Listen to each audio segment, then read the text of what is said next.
500 million for each senator daw yung allocation dun sa kanilang priority projects. Of course, later on, hindi po ba lumutang yung flood control scandal at meron nga pong at least two, isang former, isang incumbent senator nakakulong, isa naman nakawala na on bail dahil daw nagkaroon sila ng kumbaga nagbulsa ng bahagi doon sa kanilang allotment.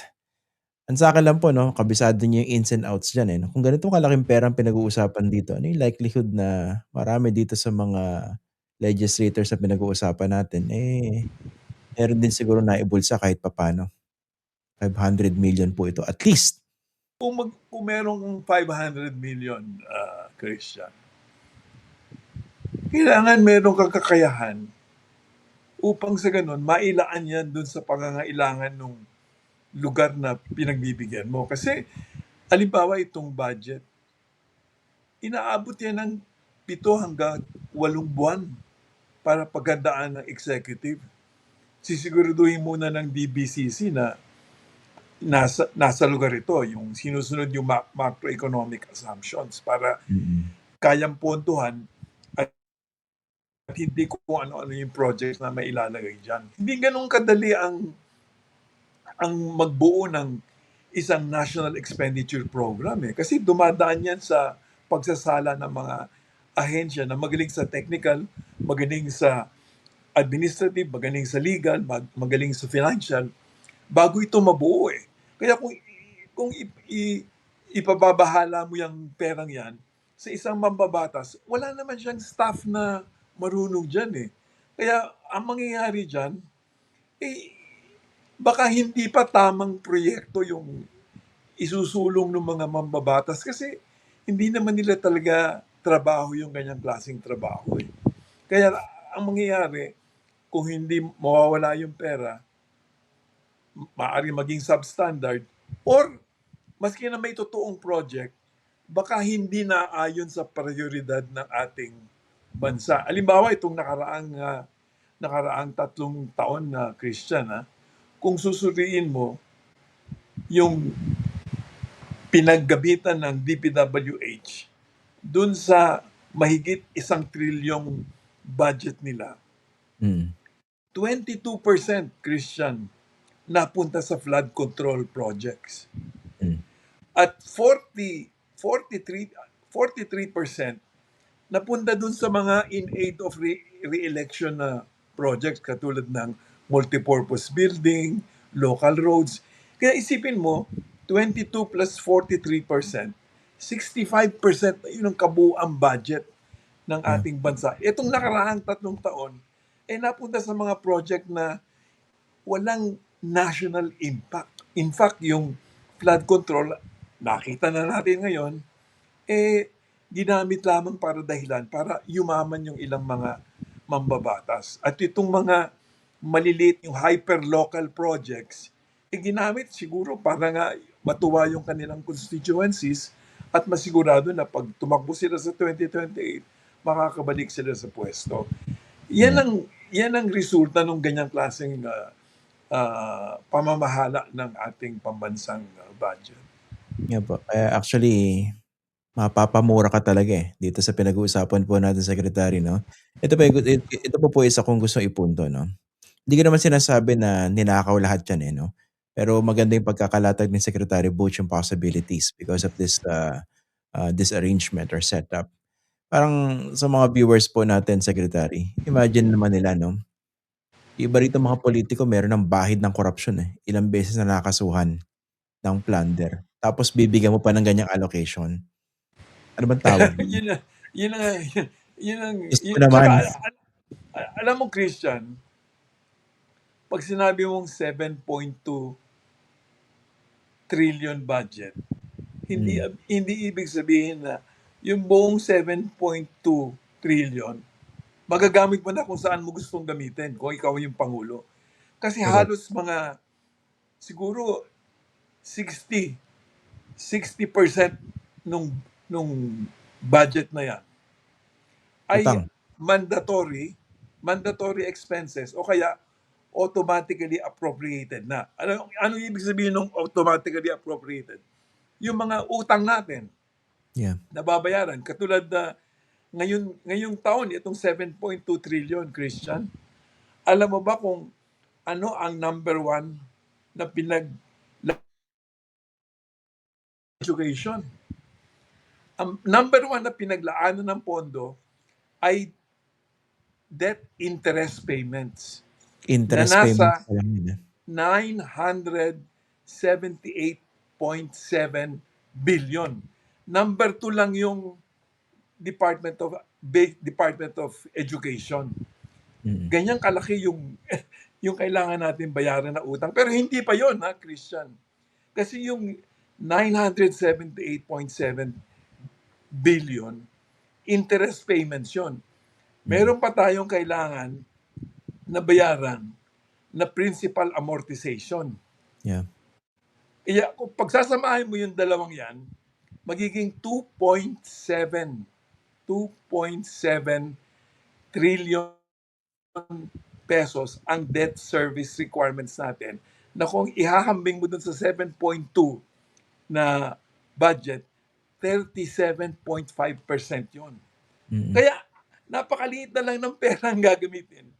Kaya dapat ituunan natin yun sa pinakamahalagang dapat paggamitan. Kung lalagay mo pa dito sa ipagkakatiwala mo pa dun sa mga walang kamalay-malay kung paano pinakamabuting gawin yung perang yan, lalo tayo maghihirap. Kasi ang nangyayari, alimbawa, yung ngayon yung 2027, ang ating borrowing program dyan, 3.3 trillion. 3.3 trillion, pero 48%, Christian, 48% nung hihiramin natin, gagamitin natin na Pambayad. pambayad ng mga lumang utang natin. Mm. Kaya Sabihin mo, kaya ang laki ng bahagi ng ating pera pinambabayad natin ng utang. Maski na yung mga ninanakaw o sinasayang na yan na mga proyekto, utang din yung bahagi niyan. Yeah. Pag sinayang mo, ang mangyayari, uutang ka na naman para bayaran yung sinayang. Kaya 2 beses talo yung Pilipino eh. parang ang naisip ko rito para isang pamilya na feeling niya marami siyang pera. Pero actually lubog na lubog sa utang at palubog pa ng palubog. Tapos ninanakaw pa yung meron siya, kung ano man yun. So Kaya nga sabi ko basically, dun sa, alam mo Christian, yung, di ba, kinuhanan ng 60 billion yung PhilHealth. Tapos ginamit yung 60 billion para sa unprogrammed funds, katulad ng mga flood control. opo. Ang ginawa ng administrasyon, para isoli yung 60 billion, kinuha dun sa general appropriations. Sabi ko, mali yun eh. Kasi kinuha mo na naman sa amin. Oo, So, parang 2 bayad tayo beses na 2 naman, beses. double whammy na naman kami niyan. Ganyan. Dapat kinuha nyo dun sa mga tinigil nyo proyektong flood control. Kasi yung mga perang yun, hindi naman dapat talaga magpatuloy. Doon yung kinuha yung 60 billion. Kasi yun yung pera talaga na dapat nakalaan doon sa 60 billion na yun. Kung kukunin nyo ulit sa budget yon, katulad nitong balak nila sa PDIC, 54 billion pesos nakalaan sa unprogrammed fund para ibalik yung deposit insurance fund nung PDIC. Tayo na naman ang magbabayad noon. Hindi naman tayo